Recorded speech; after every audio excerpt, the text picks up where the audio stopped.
नमस्कार, आप देख रहे हैं सिटी पोस्ट लाइव और मैं हूं आशुतोष। बिहार के सियासत से एक बड़ी खबर लेकर आया हूं। जी हां, आज आपको पता ही होगा कि एनडीए ने अपने 40 लोकसभा क्षेत्र में से 39 लोकसभा क्षेत्र के लिए अपने प्रत्याशियों के उम्मीदवारों की सूची सार्वजनिक कर दी है। यानी कि 40 लोकसभा क्षेत्र जो कि बिहार से है, उसमें से 39 लोकसभा क्षेत्र पर यह तय हो गया है कि कौन से प्रत्याशी कहां से किस्मत आजमाएंगे। लेकिन एक लोकसभा क्षेत्र जो कि खगड़िया है, इस पर अब तक तय नहीं हो पाया है कि कौन सी प्रत्याशी होंगे। हालांकि यह सीट लोक जनशक्ति पार्टी के कोटे में है। अब चूंकि एक ही सीट बचा हुआ है जिस पर अब तक नाम की घोषणा, प्रत्याशी की नाम की घोषणा नहीं हुई है, इसलिए जो भी जिन प्रत्याशियों को किसी भी तरह की संभावनाएं लग रही है, वो एड़ी चोटी का दम लगाकर इस सीट को हासिल करने में जुट गए हैं।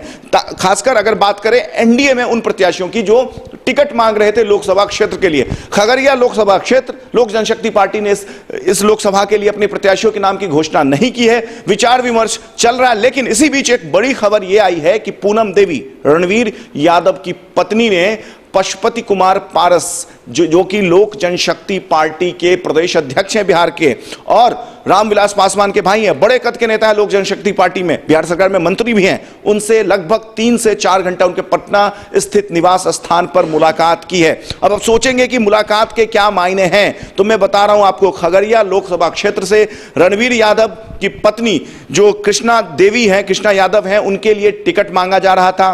पूनम देवी अपनी बहन के लिए, कृष्णा यादव के लिए टिकट मांग रही थी और आरजेडी से यह टिकट मांगा जा रहा था। लेकिन आरजेडी ने कृष्णा यादव को खगड़िया लोकसभा क्षेत्र से टिकट नहीं दिया है। अब इसी को लेकर के पूनम देवी ने लोक जनशक्ति पार्टी के प्रदेश प्रमुख से मुलाकात की है। पशुपति कुमार पारस से मुलाकात हुई है।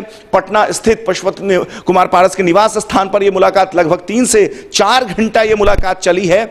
और इसमें क्या क्या बातें सामने निकल कर आई है, जो हमारे विश्वसनीय सूत्रों के हवाले से जो खबर निकल कर सामने आ रही है, मैं आपको बता रहा हूं क्रमशः। जी हां, अब इस सीट के लिए लॉबिंग तैयार हो गई है, सारी कोशिशें जारी है। क्या है इस बैठक के मायने, इस बैठक में से क्या क्या बातें निकलकर सामने आई है और इस बैठक के बाद क्या क्या राजनीतिक समीकरण है, इस पर हमारे साथ बात करने के लिए खुद हमारे editor in chief Shrikant Pratyush हैं। श्रीकांत जी, इस बैठक के क्या मायने हैं और क्या आपके जो सोर्सेज हैं, क्या खबर निकलकर सामने आई? देखिए, कृष्णा यादव आरजेडी की उम्मीदवार हैं। आरजेडी का टिकट चाहती थी खगड़िया से, लेकिन उनको लग रहा है कि अब नहीं मिलेगा, क्योंकि सन ऑफ मलाह ने वहाँ पर सीट की मांग कर दी है। तो अब उनको लग रहा है कि अब निराशा हाथ लग रही है, नहीं मिलेगा टिकट। तब उन्होंने अपनी बहन पूनम यादव को भेजा रामविलास पासवान के भाई पशुपति पारस के पास। पूनम देवी क्या है ये जान लीजिए। पूनम देवी रणवीर यादव की पत्नी हैं। कृष्णा यादव भी रणवीर यादव की पत्नी हैं।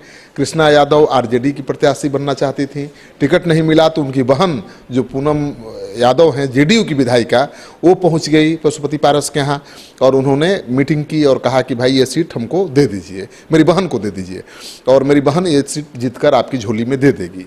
अगर बात नहीं बनती है, जो सूत्रों के हवाले से खबर आ रही है कि अगर एलजेपी ये सीट नहीं देता है कृष्णा यादव को, तो इस बात पर सहमति बनी है कि कृष्णा यादव अगर मजबूत स्थिति में होंगी एलजेपी के कैंडिडेट से, तो एलजेपी कृष्णा यादव के पक्ष में खड़ा हो जाएगा, यानी अपने कैंडिडेट को बैठा देगा और कृष्णा यादव को जिताने के लिए एड़ी चोटी का जोर लगा देगा, यानी आरजेडी को हराने के लिए।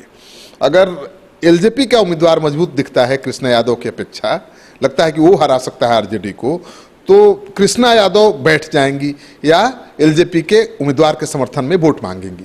तो ये समझौता हुआ है। इसका मतलब ये है कि किसी भी हाल में आरजेडी के उम्मीदवार को जीतने नहीं देना है, उसकी हार सुनिश्चित करना है। और सबसे खास बात यह है कि कृष्णा यादव के समर्थक और उनके लोग ये दावा कर रहे हैं कि कन्हैया कुमार से उनके अच्छे रिश्ते हैं और उनसे बातचीत उनकी हो गई है। कन्हैया कुमार कृष्णा यादव की मदद करेंगे, एलजेपी के उम्मीदवार होंगी तो भी मदद करेंगे और निर्दलीय खड़ा होंगी तो भी मदद करेंगे।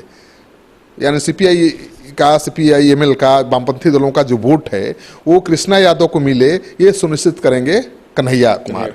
और कन्हैया कुमार के लिए रणवीर यादव, कृष्णा यादव, पूनम यादव सब मिलकर उनकी जीत सुनिश्चित करने के लिए बेगूसराय में कैंपेन करेंगे। तो कन्हैया कुमार और कृष्णा यादव के बीच में जो ये समझौता हुआ है काफ़ी मायने रखता है। इसका मतलब ये है कि जिस महागठबंधन का मकसद था बीजेपी को हराना, उस महागठबंधन में जगह नहीं मिलने के बाद वामपंथी दलों ने अब तय कर लिया है कि आरजेडी को हराना है। क्योंकि इसके पीछे एक कारण बताया जा रहा है कि तेजस्वी यादव का जो एक कहीं ना कहीं पीछे कारण है कि कन्हैया कुमार को जो टिकट नहीं मिला है, उसके पीछे बताया जा रहा है कि ये कहीं कन्हैया कुमार तेजस्वी के पैरेलल में कोई लीडरशिप ना खड़े हो जाए, इसलिए उनको टिकट नहीं दिया गया। देखिए, तेजस्वी यादव अलग चीज हैं, कन्हैया कुमार अलग चीज हैं, और दोनों का वोट बैंक भी बहुत डिफरेंट है मुझे लगता है। तो कन्हैया कुमार किसी भी तरह से तेजस्वी यादव के लिए चुनौती नहीं बनने वाले थे। कन्हैया कुमार तो देश के बड़े नेता हैं और तेजस्वी यादव भी बड़े नेता के रूप में उभरे हैं, आरजेडी के सर्वमान्य नेता हैं और काफ़ी होनहार दिख रहे हैं वो। तो मुझे लगता है कि दोनों के वोट बैंक अलग हैं। कन्हैया कुमार के समर्थक अलग हैं, तेजस्वी के समर्थक अलग हैं। तेजस्वी यादव का वोट बैंक यादव है, अल्पसंख्यक समाज है, वो तो उनके साथ रहेगा। कन्हैया कुमार का अलग ही वोट बैंक है, वो हर जाति बिरादरी के लोग उनके साथ हैं और दोनों के चुनाव लड़ने से मुझे नहीं लगता है कि दोनों एक दूसरे के लिए चुनौती बनते। लेकिन कुछ वजह होगी, बेगूसराय में चाहता होगा आरजेडी की हमारा जो दबदबा है, क्योंकि आरजेडी वहाँ दूसरे नंबर की पार्टी है। मतलब बीजेपी जीती तो बहुत कम मार्जिन से जीती है वहाँ, तो आरजेडी को लगता है कि ये सीट हम जीत सकते हैं। ये सीट जीतेंगे तो बाकी 8 जो विधानसभा हैं उस पर भी उसका कब्जा हो सकता है आने वाले दिनों में। अगर हम वामपंथी दलों को सीट दे दिया जाता है तो वामपंथ का तो गढ़ माना ही जाता है बेगूसराय, भले कुछ सालों से कमल खिल गया है वहाँ पर। तो उसे डर है कि अगर हमने एक बार दे दिया कन्हैया कुमार को टिकट, कन्हैया कुमार जीत गए, तो बेगूसराय की धरती पर फिर से वामपंथ मजबूत हो जाएगा। यानी लोकसभा सीट तो जाएगी ही, विधानसभा की भी सभी सीटें चली जाएंगी। ये वजह मुझे लगता है। लेकिन एक जो आपको नहीं लगता कि आपका एक लंबा अनुभव रहा पत्रकारिता में, बहुत तरह की राजनीति आपने देखी है, कि आरजेडी या महागठबंधन जो है कन्हैया कुमार को टिकट ना दे करके कोई गलती की हो? देखिए, अब राजनीति में ये कहना बड़ा मुश्किल है कि आरजेडी ने गलती की है या कन्हैया कुमार ने जो उम्मीद पाल रखी थी आरजेडी से वो उनकी भूल थी। ये राजनीतिक अड़चन है, पेंच है, और इसमें किसी को दोषी ठहराना बड़ा गलत है। क्योंकि मैंने बोला ना कि तेजस्वी यादव सोच रहे होंगे कि उनकी पार्टी वहाँ पर जीत सकती है, उनकी पार्टी जीतेगी तो विधानसभा सीटों पर भी उनका आने वाले दिनों में कब्जा हो सकता है। लेकिन कन्हैया कुमार जीतेंगे तो वहाँ फिर से वामपंथ की वापसी हो जाएगी। ऐसे भी वो वामपंथ की धरती मानी जाती है, मिनी मॉस्को कहा जाता है। हाँ, मिनी मॉस्को कहा जाता है, लेकिन वहाँ पर कमल खिल रहा है कुछ दिनों से। यानी मिनी मॉस्को में कमल खिल रहा है, उस कमल को मुरझाने के चक्कर में अगर उन्होंने वामपंथ को फिर से पैर जमाने का मौका दे दिया तो आरजेडी को मौका नहीं मिलेगा फिर। ये भी वजह हो सकती है। और सरकार बनाना है तो ज़्यादा से ज़्यादा विधायक जिता कर आना है भाई ना। तो अगर जीत जाएंगे वहाँ की 8 विधानसभा 6 विधानसभा पर अगर माले का कब्जा हो जाता है तो आने वाले विधानसभा चुनाव में मांग बढ़ जाएगी, सीपीआई की, सीपीएम की, माले की, तो मुश्किल तो हो जाएगी। तो तेजस्वी यादव उस बात को ध्यान में रखकर हो सकता है कि देना नहीं चाहते हो। लेकिन अगर कन्हैया कुमार महागठबंधन में रहते, वामपंथी दल महागठबंधन में रहते, तो एनडीए की चुनौती बेशक बहुत बढ़ जाती। लेकिन महागठबंधन में वामपंथी दलों के नहीं रहने की वजह से मुझे लगता है कि महागठबंधन थोड़ा कमजोर हुआ है। एक आखिरी टिप्पणी आपसे चाहूंगा कि बिहार की राजनीति में कभी इस तरह का माहौल हुआ है कि देखिए कन्हैया कुमार एलजेपी समर्थित, अगर उनको जो पूनम देवी की बहन को कृष्णा, नहीं, ऐसा कभी नहीं हुआ है। मुझे लगता है कि ऐसा कभी नहीं हुआ है कि एनडीए के उम्मीदवार को वामपंथी दल समर्थन करेंगे, और वो भी कन्हैया कुमार जैसे कट्टर विरोधी, जो मोदी के कट्टर विरोधी हैं, और उनके खिलाफ भी बीजेपी के कट्टर समर्थक हैं गिरिराज सिंह। अब वहां पर कन्हैया कुमार जाकर खगड़िया में एलजेपी के कैंडिडेट के लिए मदद करेंगे, वोट मांगेंगे, ये थोड़ा कठिन लगता है। लेकिन जब कृष्णा यादव निर्दलीय लड़ेंगी तब तो वोट मांग सकते हैं, उनकी मदद कर सकते हैं वो, और कृष्णा यादव भी कन्हैया कुमार की मदद कर सकती हैं। लेकिन एलजेपी की टिकट पर लड़ेंगे तो मुझे नहीं लगता है कन्हैया कुमार पार्टी लाइन से अलग हटकर, और इनके लिए भी कठिन होगा क्योंकि सामने उनके सहयोगी गिरिराज सिंह रहेंगे जिनकी टिकट एलजेपी की वजह से काट ली गई है। हाँ, बिल्कुल, तो दोनों के लिए मुश्किल होगा। लेकिन जब निर्दलीय मैदान में उतरेंगे कृष्णा यादव तो महागठबंधन की मुश्किल बढ़ेगी, इसमें शक की कोई गुंजाइश नहीं है।